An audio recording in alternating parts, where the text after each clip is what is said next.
여러분의 합격을 응원하겠습니다. 안녕하세요. 과학강사 박하연입니다. 2019학년도 2회차 시험이 마무리가 되었습니다. 기출문제 한 번씩 확인해 보셨습니까? 자, 저와 같이 기출문제 한 번씩 풀어보려고 하는데요. 기출문제 풀이 같은 경우는 먼저 문제 확인하시고 저와 같이 풀이 같이 보시면 더 큰 도움 되니까 문제 먼저 확인해 보고 오시길 바랍니다.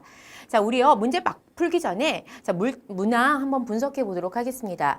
자, 1회차하고 2회차하고 큰 차이는 없어요. 항상 매년 물리, 화학, 생명과학, 지구과학 이렇게 생물, 지구과학 4개 영역에서 고른 숫자로 문제들은 출제가 되고 있습니다. 다만 25문제다 보니까 한 문제가 어떤 영역에서 더 출제가 되는 그런 차이가 있을 뿐 크게 문제의 비중의 차이는 없다라고 보시면 되겠고요. 문제 난이도도 항상 일정한 수준으로 나오고 있다라고 보시면 됩니다.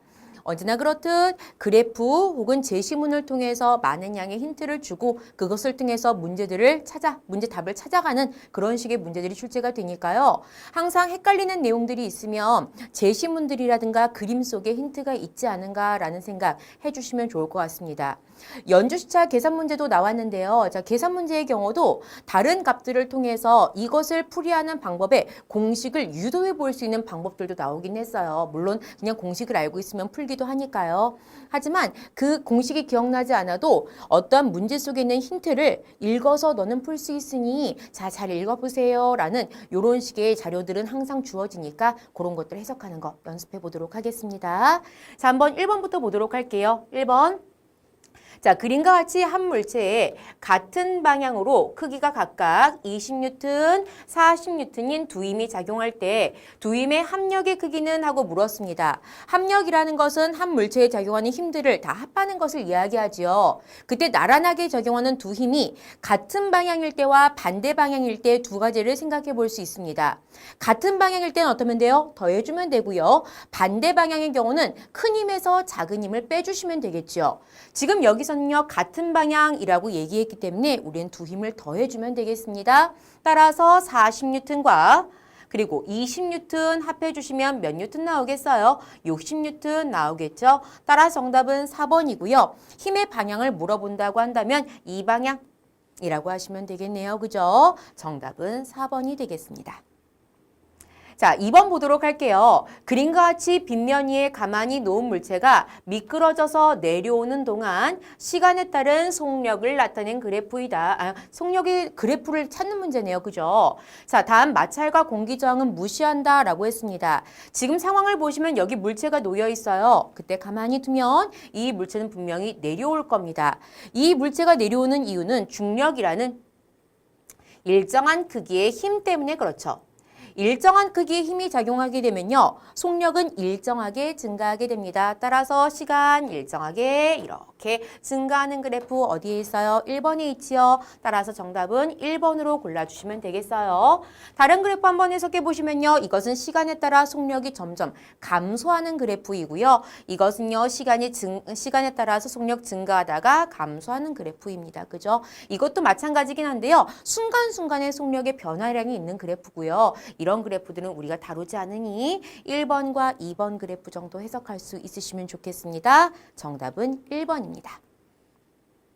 자, 3번 보도록 할게요. 자, 그림에서 전구 가와 나에 흐르는 전류의 세기가 다를 때 A에서 D 중에 전구 가에 흐르는 전류의 세기를 측정하기 위한 전류계의 위치는 하고 물었어요. 전류계의 위치를 어디다가 연결하면 좋을지를 묻는 것이죠. 전류계라는 것은 어떠한 전기 제품에 흐르는 전류의 세기를 측정하는 기계로서 자, 우리 이렇게 표시할 수 있고요. 요렇게 표시할 수 있고 내가 측정하고자 하는 것과 직렬로 연결을 해줘야 되겠죠. 내가 측정하고자 하는 전구가 이렇게 있다면 그것과 이렇게 직렬로 연결을 해주어야 해요. 자, 그렇다면 여러분들 가에 흐르는 전류의 세기를 알고 싶다라고 했으니까 가 여기 있네요. 그럼 가에 흐르는 전류의 세기면 가 옆에 이렇게 직렬로 연결해주면 되겠습니다. 따라 정답은 뭐가 되겠어요? 2번이라고 골라주시면 되겠고요. 만약에 C 위치다가 연결을 한다라고 하면 나에 흐르는 전류의 세기를 알 수가 있겠고요. A나 여기 D 부분에다가 연결을 하게 되면 가, 나에서 흐르는 전류들이 합쳐진 전체 전류를 구할 수 있다라는 것도 아시면 좋겠습니다. 같은 그림을 가지고요. 나에 대한 것을 물을 수도 있고요. 가, 나에 흐르는 전체 전류, 그러니까 전류의 합이 얼마인지를 알고 싶으면 어디다 연결해야 될까라고 물을 수도 있는 거예요. 따라서 변형된 형태들도 생각해 보시길 바랍니다.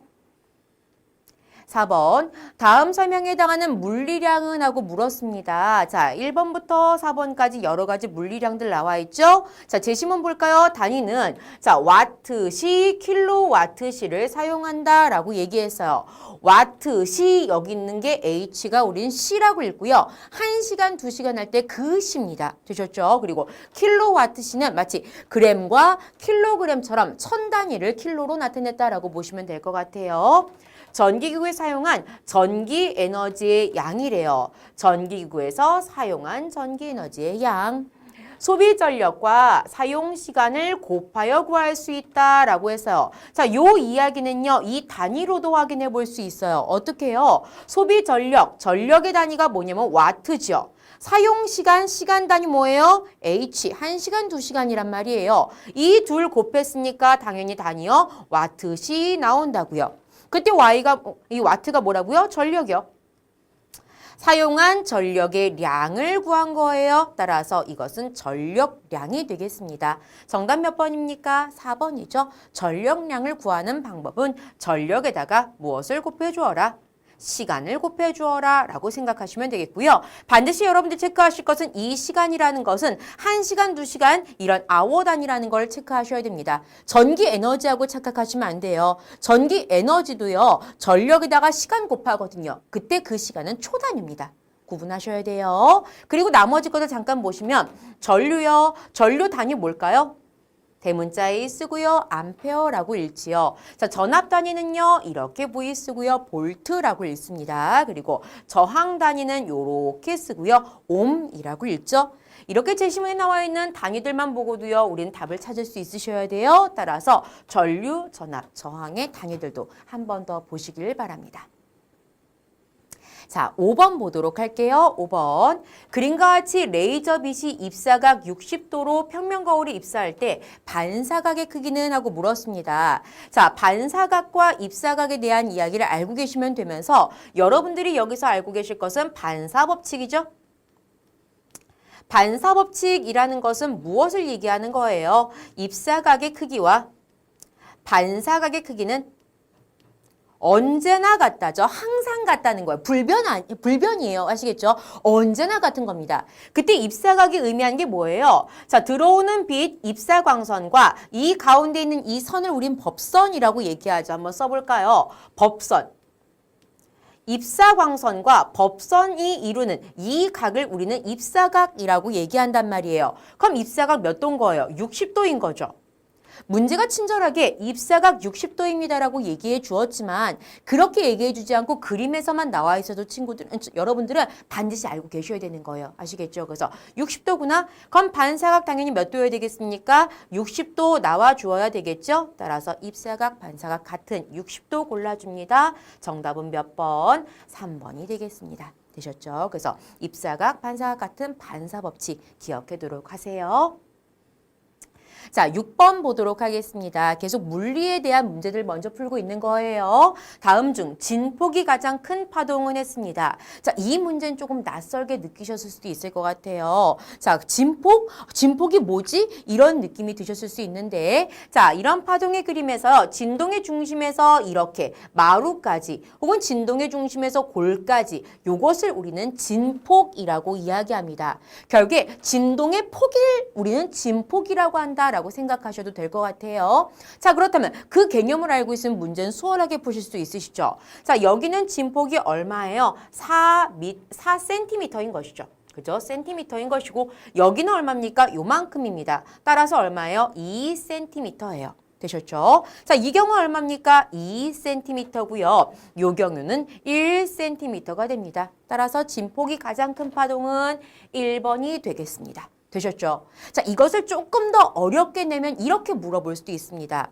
진폭은 소리의 크기, 소리의 세기하고도 연결되어 있죠. 세기요. 소리의 세기하고도 연결되어 있습니다. 따라서 진폭이 크면 큰 소리고요. 진폭이 작으면 작은 소리거든요. 따라서 이 중에서 가장 큰 소리는 하고 물었을 때도 1번이 답이 될 수 있습니다. 상대적으로 여러분들 이렇게 떨린 거 보이시죠? 이렇게 떨린 횟수 이런 것들을 우리는 진동수라고 이야기를 하게 되고요. 진동수가 어떤 것이 가장 많습니까? 라고 물으면 떨린 횟수가 가장 잦아 보이는 건 2번이죠. 2번이 진동수가 가장 많은 겁니다. 이것을 조금 더 심화해서 물어보면 이렇게 물어볼 수 있어요. 진동수는 소리의 높낮이하고 관련되어 있습니다. 따라서 가장 높은 소리가 무엇입니까? 라고 물어보면 2번을 답을 고를 수도 있겠죠. 정리되시나요? 자, 진폭은 진동의 폭을 얘기하는 것이고 진동수라는 건 떨린 횟수를 이야기합니다. 일단 그것을 먼저 구분하실 수 있으셔야 되며 거기서 조금 더 확장이 되어서 진폭은 소리의 세기와 관련되어 있다. 따라서 큰 소리, 작은 소리 이런 식의 이야기들과 관련된 것을 물어볼 수도 있고 이 같은 그림을 가지고 그리고 높은 소리와 낮은 소리를 물어볼 수도 있습니다. 이 같은 자료를 가지고요. 항상 우리가 문제를 풀다 보면 기출문제를 중심으로 조금씩 변형이 되죠. 같은 자료를 가지고 약간 다른 문제를 낼 수 있으니 조금 더 생각을 확장하는 연습 해보시길 바랍니다. 자, 7번 볼게요. 그림은 두 물체 A, B가 접촉하여 열평형에 도달한 것을 나타낸 것이다 라고 했습니다. 자, 열평형 상태에 도달한 거 보이시죠? 이때 A가 잃은 열량이 30kcal라면 B가 얻은 열량은 하고 물었습니다. 자, 이런 그림들 보시면서 여러분들은 여러 가지를 해석할 수 있으셔야 돼요. 물론 여기서는 단편적으로 B가 얻은 열량을 묻고 있습니다. 답부터 찾아볼까요? 자, 항상 잃어버린 열량과 얻은 열량은 같을 수밖에 없어요.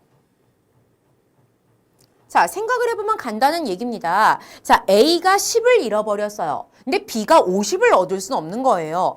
A가 잃어버린 열량은 B에게 가게 되거든요. A가 잃어버린 열량은 B에게 가게 되고요. A가 잃어버린 열은 B가 갖게 되기 때문에 A가 10을 잃어버렸는데 B가 어디선가 50을 얻을 수는 없다는 거예요. 이해되시나요? 혹은 A가 만약에 30을 잃어버렸다. 그럼 우린 자연스럽게 B가 30 얻었겠구나 라는 생각도 할 수 있겠죠. 지금 문제가 그 얘기죠. A가 잃은 열량이 30kcal라면 B가 얻은 열량은 당연히 30kcal일 수밖에 없다. 따라서 정답은 몇 번 됩니까? 정답은 1번이 되겠죠. 항상 조건은요. 다른 곳으로 열의 출입은 없다는 조건은 늘 붙을 겁니다. 그러니까 다른 데로 새어나가는 경우는요. 라는 건 고민하실 필요 없고요. 더불어서 여기서 조금만 더 해석을 해보면 A가 열을 잃어버렸죠. B가 열을 얻었죠. 항상 열은 고온의 물체에서 저온의 물체 쪽으로 이동하게 됩니다. 따라서 우리는 A하고 B의 온도 비교도 할 수 있는 거예요. A는 온도가 높고요. B는 온도가 낮구나라는 생각. 또 하나, A는 점점 열을 잃어버릴 거예요. 따라서 시간이 지날수록 온도가 내려가겠다라는 생각하실 수 있겠죠. 마찬가지 얘는요. 온도가 점점 올라갈 것이다 라는 생각도 할 수 있습니다. 그때 계속 내려가고 계속 올라가지 않아요? 둘의 온도가 같아지는 상황 돌아오죠? 그것을 우리는 무엇이라고 한다? 열평형이라고 한다. 이런 열평형의 단어도 기억하시길 바랍니다. 정답은 1번이에요. 8번 가도록 할게요. 자, 그림은 어떤 고체 물질의 가열 곡선이다. A에서 D 중에 이 물질의 녹는 점에 해당하는 온도는 하고 물었습니다. 자, 이런 문제 보셨을 때요. 항상 어떤 물질로 시작을 했는지 읽어내셔야 되는 거예요. 자, 고체 물질의 가열 곡선이다 라고 했습니다. 그럼 이런 식의 그래프 나왔을 때 구간 친절하게 나와 있지요? 나와 있지 않더라도 여러분들 이렇게 구간 나눠 보시고요. 시작 물질 쓰십니다. 고체라고 쓰시고요. 가열하다 보니까 온도가 올라가다가 온도가 일정한 구간이 있죠. 이 일정한 구간에서 상태 변화가 일어나고 있는 겁니다. 그러면 고체하고 액체가 같이 있을 겁니다. 되셨죠? 그러다 온도가 다시 올라가네요. 그럼 당연히 액체만 있을 것이고요. 다시 온도가 일정한 구간 나옵니다. 거기서 상태 상태 변화 일어날 거라고요. 그럼 이제 액체가 무엇이 될 것이다? 기체가 될 것이다. 액체, 기체 같이 있을 겁니다. 다시 온도가 올라가네요. 한 가지 물질만 존재하겠지요. 자, 기체겠구나라고 생각할 수 있고, 고체가 액체로 상태 변화하니 융해라는 표현 쓰여 있고요. 자, 액체가 기체로 상태 변화하니 기화라는 용어 쓰여 있습니다. 문제는 무엇을 물어보고 있냐면요. 녹는 점이 어딥니까? 라고 묻는 거예요. 녹는 점이라는 것은 고체가 액체로 상태 변화하면서 일정하게 유지되는 온도를 이야기하죠. 고체가 액체로 상태 변화하면서 일정하게 유지되는 온도, 이것이 바로 무엇이에요? 녹는 점이 되겠죠. 따라서 정답은 몇 번 되겠습니까? 2번으로 골라주시면 되겠고요. 그러면 여러분들 여기에 온도도 얘기할 수 있겠나요? 뭐예요? 액체가 기체로 상태 변화하면서 일정하게 유지되는 온도가 있네요. 이 온도를 우리는 끓는 점이라고 합니다. 이 용어까지 함께 기억해 주시면 좋겠습니다. 정답은 2번입니다. 자, 9번입니다. 자, 다음 설명에 해당하는 이온은 하고 물었습니다. 자, 이제 화학 파트로 넘어가도록 할게요. 자, 이온에 대한 문제입니다. 이온식에 대한 것들은 굉장히 자주 출제가 되고 있습니다. 하지만 이 제시문들을 보면요, 답을 찾는 건 그렇게 어렵지 않아요. 사실 이온식이 어려운 이유는 뭐 나트륨이 양이온은 양이온인데 플러스 1 양이온이냐, 마이너스 1 뭐 마이너스 1이냐, 플러스 1이냐, 플러스 2냐 이런 게 헷갈리거든요. 그런데 일반적으로 문제가 이렇게 나온다고요. 칼슘 원자가 전자를 2개 잃어버렸어요. 그럼 분명히 칼슘이 이온으로 되었을 거예요. 근데 1번부터 4번까지 보기 중에서 칼슘이 이온이 된 건 딱 하나밖에 없어요. 몇 번에 있어요? 3번에 있죠. 고민할 거 없이 정답은 3번입니다. 하지만 점점 문제가 조금씩 어려워질 수 있거든요. 그런 경우엔 이런 것들을 해석할 수 있어야 되기 때문에 원리를 한번 이야기를 해보도록 하면요. 보세요. 칼슘 원자가 전자를 2개 잃어버렸다라고 얘기를 했습니다. 자, 원자는 기본적으로 중성 상태예요. 중성 상태라는 것은 플러스의 양과 마이너스의 양이 같은 상태를 이야기를 합니다. 자, 극단적인 예를 한번 들어보도록 할게요. 자, 플러스가 2개가 있어요. 그럼 마이너스도 몇 개 있어야 된다는 거예요. 2개가 있어서 전체 값이 0이 되어야 돼요. 이런 걸 중성이라고 얘기한다는 거예요. 그런데 전자가 2개가 날아가 버렸대요. 잃어버렸대요. 그럼 이거 없어졌다는 얘기거든요.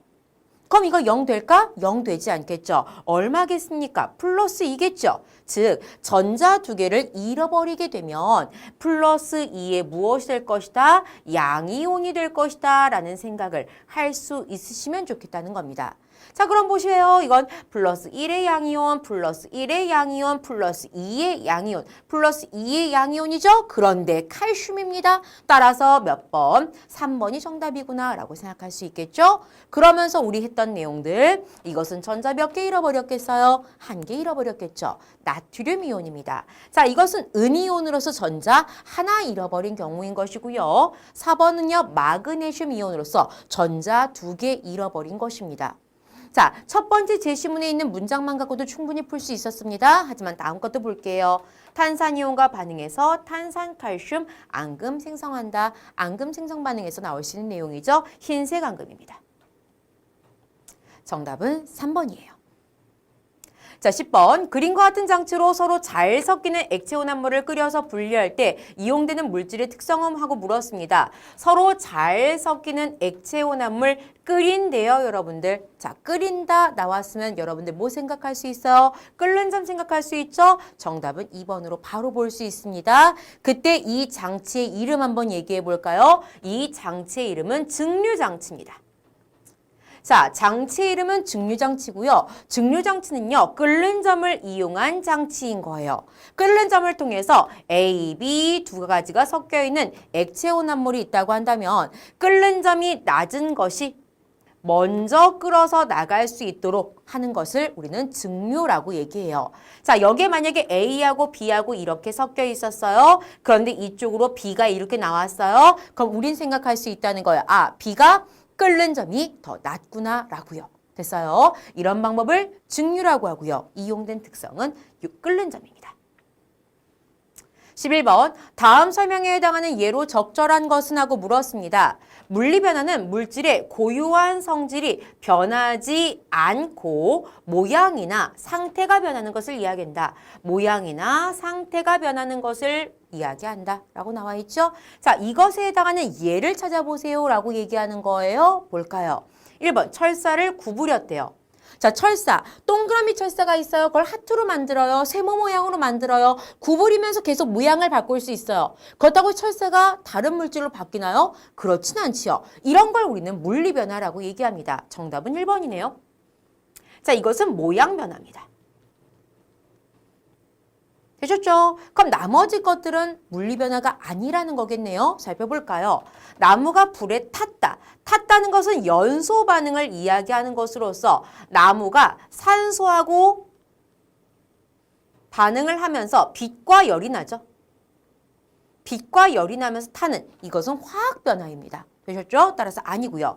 깡통에 녹이 슬었다. 녹이 슬었다는 것은 철과 산소가 결합을 해버렸다는 거예요. 그래서 철이 그냥 철이 아니라 산화철이라는 다른 물질이 된 것이기 때문에 이런 것도 화학 변화입니다. 자, 사과를 자른 면이 갈색으로 변했다. 갈변한 거죠. 색의 변화들 혹은 뭐 냄새의 변화들 이런 것들은 모두 다 화학 변화에 해당이 됩니다. 따라 정답은 1번입니다. 자, 12번입니다. 자, 12번은요, 생물에 대한 문제죠. 자, 화학이 쭉 나오고 생물이 나오지 않고요. 중간중간에 생물이 같이 섞여서 문제가 출제가 되었습니다. 12번, 그림은 눈의 구조를 나타낸 것이다. 눈과 물체와의 거리가 변할 때 A, C 중에서 두께가 변화되어서 초점을 조절하는 것은 했습니다. 자, A는 수정체고요. B는 동공, C는 유리체, D는 망막으로서 두께가 변할 수 있는 건 수정체예요. 따라 정답은 1번입니다. 정답은 1번일 때요. 수정체의 두께가 변하는 것에 대한 얘기를 조금 더 살펴보도록 하면요. 수정체 끝에는요. 요렇게 이 부분이요. 선모체라는 근육이 붙어 있습니다. 선모체라는 근육이 붙어 있어서 여러분들 자 가까운 물체를 볼 때하고 먼 물체를 볼 때 선물체가 수축하거나 이완하게 돼요. 이것이 수축하거나 이완하게 되면서 수정체를 잡아 당기거나 놓게 되죠. 그러면서 수정체가 두꺼워졌다 얇아졌다가 반복되게 됩니다. 이런 식의 거리 조절에 따라서 두께 변화가 되는 거 수정체 그리고 그렇게 수정체의 두께를 변하게 하는 근육의 이름은 선모체입니다. 되셨죠? 같이 한번 생각해 주시면 좋을 것 같고요. 동공 나와 있는 김에 동공에 대한 얘기 조금만 더 하면요. 동공이라는 것은 이게 수정체 앞쪽에 있는 이 빈 구멍, 요것을 우린 동공이라고 합니다. 이 동공의 크기를 조절하는 것은 이 앞쪽에 있는 여기 부분이요. 여기 부분. 여기 부분 근육에 의한 것으로서 이것은 홍채라고 합니다. 홍채가 확장되거나 수축함에 따라 동공의 크기가 바뀌면서 빛의 양을 조절하게 됩니다.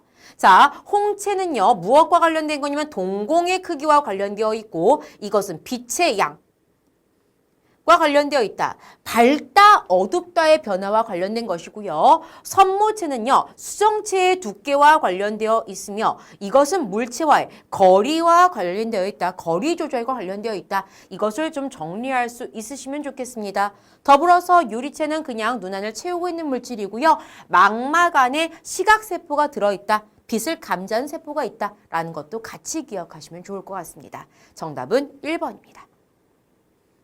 13번 다시 화학 문제로 나왔죠. 자, 수소기체와 산소기체는 1대8의 질량비로 반응하여 물을 생성한다. 지금 그 과정이 나와 있어요. 수소하고 산소가 반응해서 물이 생성되는 게 나와 있습니다.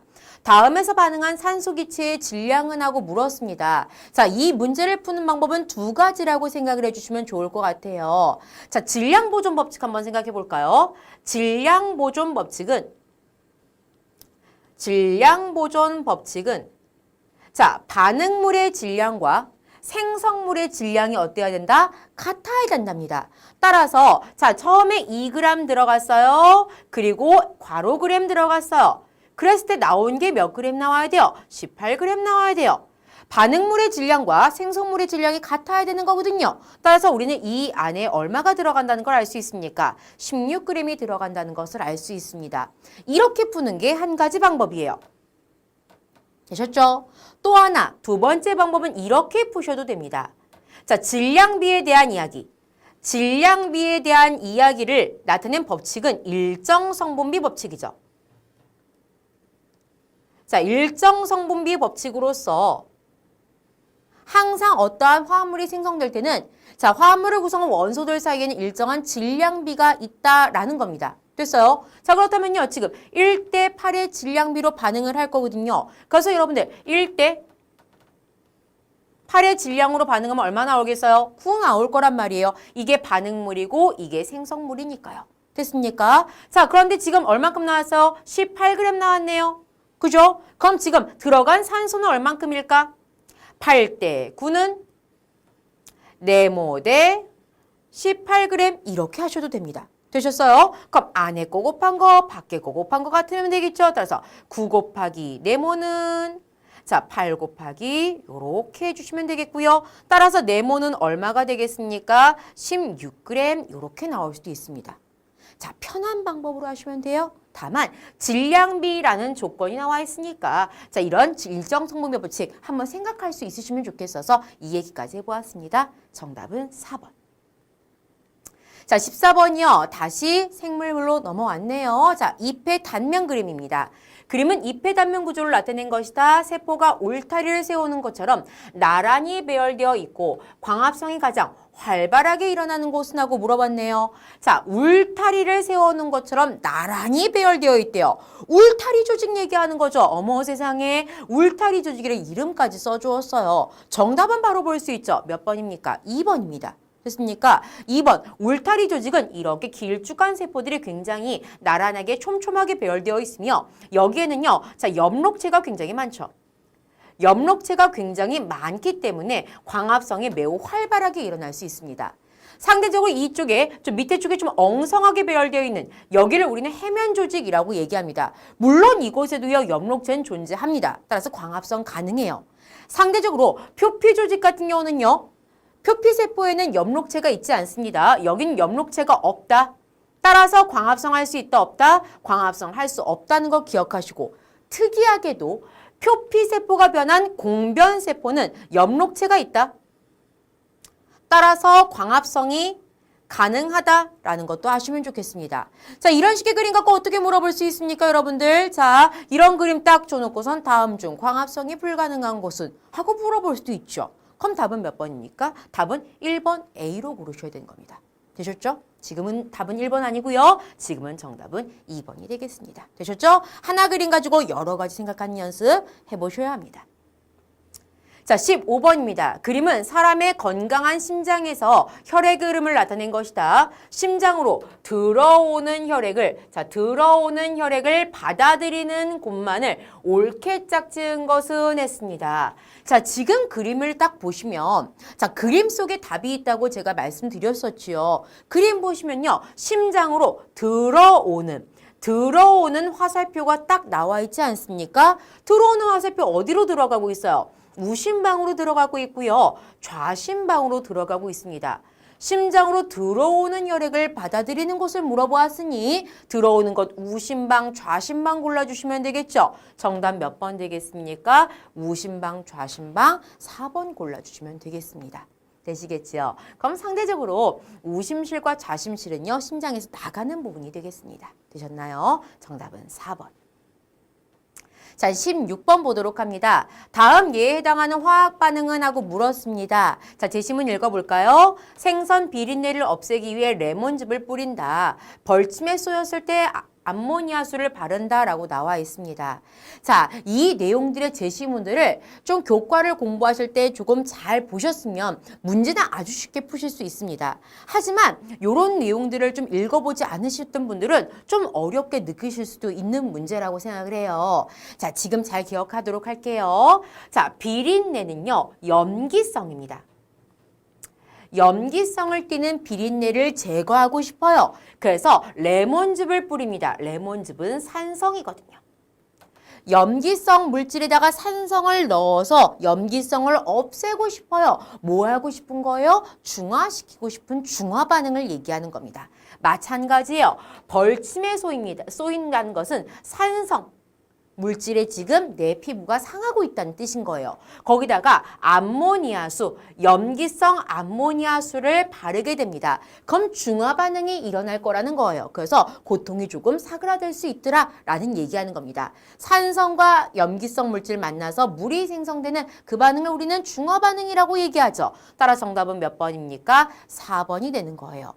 산화 반응이라는 것은 산소를 얻는 반응이고요. 자, 환원 반응은 산소를 잃는 반응인 거죠. 그리고 연소는 산소와 반응해서 타오르는 것을 우리는 연소라고 합니다. 정답은 4번이고요. 예시를 정확하게 기억해 주셨으면 좋겠습니다. 자, 17번 가보도록 하겠습니다. 17번. 다음 설명에 해당하는 생식 방법은 하고 물었습니다. 자, 생식 방법. 뿌리, 줄기, 잎 등 영양기관을 통해 번식한다 라고 나와 있네요. 영양기관을 이용해서 번식한다? 그렇다면 영양생식을 이야기하는 것이죠. 영양생식 3번에 딱 나와 있죠. 제시문 안에 답이 있는 겁니다. 이러한 영양생식은요, 일반적으로 우리가 식물을 심을 때, 자, 꽃이 피고 거기서 씨앗 만들어지면 씨를 심어서 물을 주면 뿔이 나오고 쭉쭉쭉쭉 자라서 다시 열매를 맺어야 돼요. 굉장히 오랜 시간 걸린다고요. 그리고 그 과정에서 굉장히 맛 좋은 과일이 다음에도 또 맛 좋은 과일일 나는 보장이 없거든요. 그런데 이런 영양생식은 이거 굉장히 맛있는데? 엄마의 품종 그대로 그냥 내가 얻어내고 싶어. 야, 씨 같은 거 하지 마. 그냥 뿌리, 줄기, 잎과 같은 영양기관으로 그냥 번식시켜. 뿌리, 다시 이렇게 줄기 갖다 꽂아. 뿌리, 이렇게 폭이 나눠. 이런 식의 것들. 이런 것들을 뭐라고 얘기합니까? 영양생식이라고 하고요. 이런 것들은 모체의 우수한 품종을 그대로 유지할 수 있습니다. 그래서 우리요, 이런 것들 어디서 이용하냐면 농업이나 원예에서 주로 이용하게 되죠. 그 얘기 나와 있습니다. 정답은 3번이에요. 분열법, 출하법, 포자생식 모두 다 이거 1번부터 4번까지 모두 다 무성생식이에요. 그죠? 무성생식 중에서 영양생식 나와 있는 것이고요. 분열법은 뭡니까? 이렇게 있을 때요. 자, 세포 분열해서요. 요렇게 둘로 나뉘는 거 얘기하는 거죠. 지금 그림 이렇게 그렸지만 둘의 크기는 똑같아야 됩니다. 됐죠? 그래서 모체와 자손의 구분이 없는 것. 분열법이고요. 출하법은요. 모체에서 혹 같은 돌기가 튀어나와서 자라는 것을 이야기합니다. 자, 포자생식은요. 포자가 날아가서 환경 적합한 곳에서 자라는 걸 얘기하는 거죠. 곰팡이, 버섯 같은 거 생각해 주시면 좋겠습니다. 정답은 3번. 자, 18번. 그림은 어떤 식물 세포의 구조를 나타낸 것이다. 다음 설명에 해당하는 세포 소기관은 하고 물었습니다. 자, 세포 소기관에 대한 문제가 가끔씩 출제가 되고 있죠. 그림 하나씩 좀 꼼꼼하게 보셨으면 좋겠습니다. 세포의 생명활동을 조절한다. 생명활동의 중심이래요. 식물세포, 동물세포 공통으로 들어가 있대요. 생명활동의 중심 하면 뭐 생각나셔야 됩니까? 핵 생각나셔야 되겠죠? 정답은 1번, 핵입니다. 상대적으로 다른 것 좀 볼까요? 엽록체는요, 광합성이 일어나는 장소입니다. 이건 어디에만 있어요? 식물에만 있죠. 그죠? 자, 세포벽은요, 식물의 형태를 유지합니다. 형태를 유지하는 것으로서 이것도 식물세포만 가지고 있는 것을 얘기하죠. 그죠? 자, 액본은요, 식물의 색소라든가 노폐물이 저장되는 것입니다.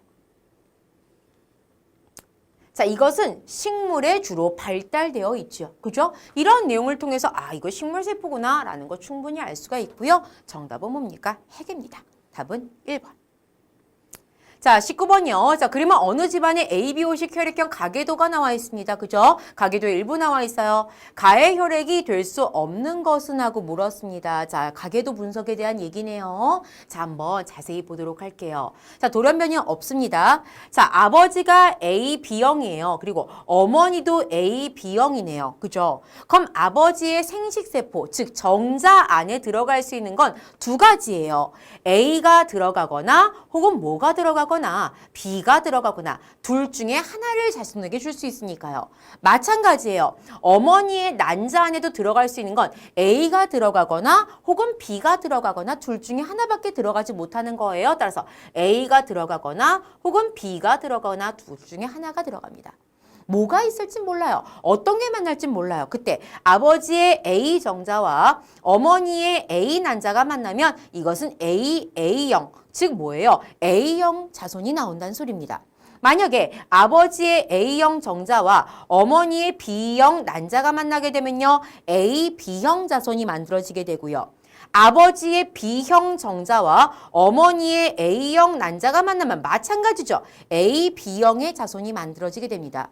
만약에 아버지의 B형 정자와 어머니의 B형 난자가 만나면요. B형 자손이 만들어지게 되네요. 그러면 A형 만들어질 수 있을까? 만들어질 수 있네요.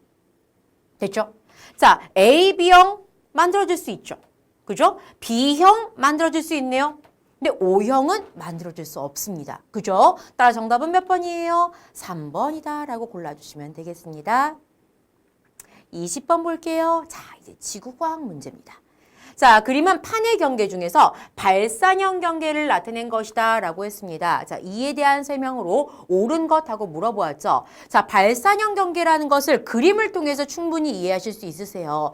그림을 보시면요. 멘틀이 지금 어떻게 되고 있다고 보실 수 있냐면요. 멘틀이 상승하고 있다고 볼 수 있습니다. 멘틀이 상승하면서 자 이걸 A판이라고 하고 이걸 B판이라고 하면요. A판은 이쪽으로 가고요. B판은 이쪽으로 가고 있네요. 그럼 판과 판이 어떻게 되고 있는 거예요? 멀어지고 있구나라는 것도 생각할 수 있습니다.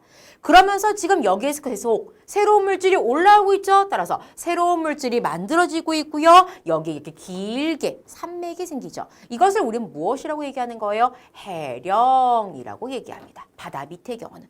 혹은 그 육지에서는 열곡이라고도 얘기하죠. 이 정도 본 상태에서 볼까요? 판이 소멸한다. 지금 계속 새롭게 올라오고 있죠. 판의 생성이 일어나는 부분입니다. 됐습니까? 그래서 소멸 틀렸네요. 그죠? 판과 판이 멀어진다. 그렇죠. 멀어지고 있습니다.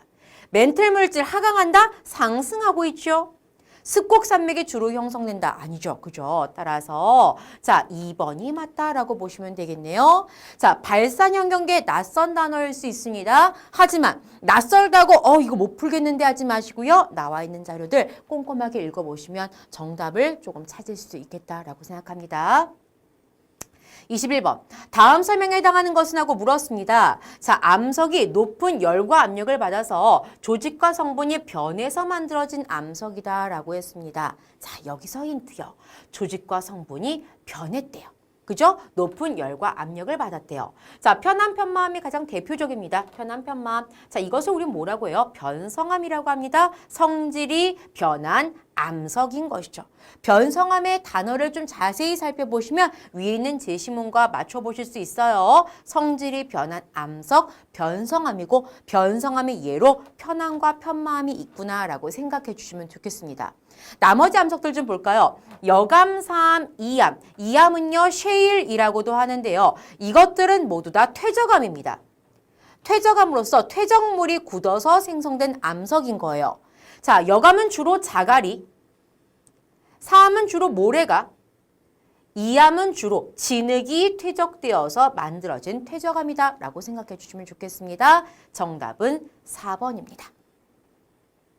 자, 22번. 다음은 공기가 단열 상승하여 구름이 생성되는 과정을 나타낸 것이다.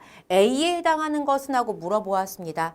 단열 상승했다는 말의 뜻은요. 열이 공급되지 않는 상태에서 그냥 올라갔다는 건 거예요. 자, 공기가 상승합니다. 그리고 A 과정을 거치자 기온이 하강했대요. 그리고 구름이 생성되었다고 합니다. 자, 어떤 일이 일어났을까? 자, 생각을 해보시면 이런 거예요. 자, 여러분들이 바로 해보실 수 있어요. 입에서 공기를 뿜어낼 건데 입을 크게 벌리고 이렇게 할 때 손을 앞에다 넣고 한번 해보세요. 그럼 뜨거운 공기가 나옴을 느끼실 수 있어요. 근데 입을 오므려서 하고 바람을 불어보세요. 그러면 하면요. 차가운 공기가 나온다는 걸 알 수 있습니다.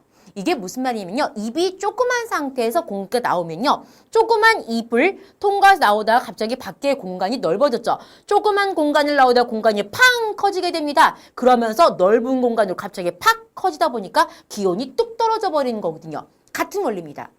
공기가 상승하게 되면서 주변에서 누르는 압력이 감소합니다.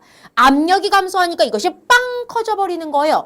빵 커져버리면서 기온이 떨어집니다. 기온이 떨어지고요. 기온이 떨어지면서 응결할 수 있는 온도에 도달해서 구름이 생기는 거죠. 빵 커지는 거 단열 팽창이죠. 정답 몇 번입니까? 2번입니다. 그때 이 앞에 붙은 단열이라는 건 이렇게 생각하시면 되겠어요. 원래 여기에 공기가 있어요. 이제 풍선이 있어요. 풍선을 내가 가열을 하게 되면요. 온도가 올라가면서 풍선은 커질 거예요. 부피가 커지는 이유는요. 가열에 의한 것이 있을 수 있습니다. 하지만 지금은 가열에 의한 것이 아니라 주변의 압력이 감소하면서 그냥 열의 공급 없이 빵 커졌던 단열 상태에서 팽창함을 이야기하는 것이라고 생각해 주시면 되겠습니다. 정답은 2번입니다. 기압이 감소하면서 부피가 팽창하게 되고요. 이런 것들을 우리는 단열 팽창되었다라고 얘기하게 되는 겁니다. 되셨죠? 정답은 2번입니다. 자, 23번. 그림은 대기대순환에 의한 위도별 바람을 나타낸 것이다. 다음 설명에 해당하는 바람은 하고 물어보았습니다. 위도 30도에서 60도 부근에 부는 바람이래요. 위도 30도에서 60도 부근에 부는 바람이래요. 쓰여있죠, 그림에. 그림에 뭐라고 쓰여 있습니까? 편서풍이라고 쓰여 있습니다. 정답은 3번인 거예요. 이런 것들은 여러분들에게 내가 그림에서 답을 주고 있으니 찾아보세요 라고 얘기하는 것과 같은 문제죠. 이런 거에서 오답 나오시면 안 됩니다. 정답은 3번이고요. 우리나라에게 영향을 주는 황사와 관련되어 있다. 맞습니다. 따라서 여기 우리나라에 있으면 중국 쪽에서 이렇게 황사가 불어서 우리나라에게 영향을 주게 되는 것이죠. 정답은 3번입니다. 자, 무역풍은요. 위도 0도부터 30도 그 사이에서 부는 바람이다 라고 보시면 되겠습니다. 자, 24번입니다. 그림은 우리나라에서 몇 시간 동안 북쪽 하늘을 촬영한 별의 일주 운동을 나타낸 것이다. 이 현상이 나타내는 원인하고 물었습니다. 자, 여러분들 여기서요. 일주 운동이라는 단어에서 일주라는 단어가 보이셨으면 좋겠습니다. 일주라는 것은 일을 주기로 움직인다는 소리입니다. 하루를 주기로 이런 식의 움직임이 생기는 이유. 실제로 별이 움직이는 것이 아니거든요. 별이 움직이는 것이 아니라 지구가 움직이는 건데 지구가 움직인다고 못 느끼니까 별들이 움직이는 것처럼 보이는 게 일주운동인 거예요. 별은 움직이지 않고 누가 움직인다고요? 지구가. 그때 하루를 주기로 지구가 도는 걸 우리는 자전이라고 얘기하죠. 따라서 지구의 자전이 답이 됩니다. 정답은 3번이고요. 이런 그림 보시면서 가운데 부근에 북극성이 있다는 것, 그리고 이렇게 돌아가는 것들, 요런 동심원 형태의 모습이 나오면 북쪽 하늘이구나 라고 생각했으면 좋겠고요. 더불어서 1시간에 15도씩 일주운동이 일어난다는 것도 기억해 주시면 좋겠습니다. 정답은 3번입니다. 자, 마지막 25번 문제네요. 자, 그림은 별 A, B의 연주시차를 나타낸 것이다. 별 A까지의 거리가 18세기일 때 별 B까지의 거리는 하고 물었습니다. 자, 연주시차를 구하는 공식을 알고 계시면 쉽게 풀 수 있는 문제입니다. 아까 제가 초반에 자, 공식을 알고 있으면 쉽게 풀 수 있는 문제지만 공식을 모르더라도 문제에 나와 있는 자료를 통해서 공식에 대한 생각을 해볼 수 있도록 자료가 제시된다라고 말씀드렸었죠. 자, 보세요. 지금 별 B까지의 거리를 물어보았어요. 그래 놓고선 우리에게 주어진 자료는 별 A의 연주시차와 거리가 나와 있습니다. 봤더니만 연주시차가 0.1초인데 거리가 18세기 나왔네요. 어떻게 나온 것일까 생각해 보셔야 된다는 거예요. 이것을 조금 유추해내시면 어떤 것을 알 수 있냐면요. 이런 걸 알 수 있습니다. 연주시차가 0.1일 때 이것을 역수하면 뒤집으면 얼마가 나오더라? 18세기 나오더라. 이런 상황을 아실 수가 있는 거죠. 실제로 거리는 이렇게 계산할 수 있습니다. 따라서 거리와 연주시차의 관계를 잘 모르시겠으면 이 나와 있는 다른 자료를 통해서 이와 같은 상황을 한번 생각을 해보시면 좋을 것 같아요. 되셨죠? 자, 그럼요. 우리 이제 본격적으로 B에 대한 얘기 해볼게요. B의 거리는 어떻게 구하시면 되겠어요? 연주시차 0.2죠? 0.2분의 1이 되겠네요. 자, 이거 어떻게 계산합니까? 위, 아래 똑같이 10씩 곱해볼까요? 그럼 얼마예요? 2분의 10이 되겠고요. 약분합니다. 그럼 얼마입니까? 5 되겠네요. 정답은 5파섹이 됩니다. 정답 2번으로 골라주시면 되겠네요. 자, 이렇게 해서 우리가요. 2019학년도 2회차 기출문제를 모두 다 풀어보았습니다.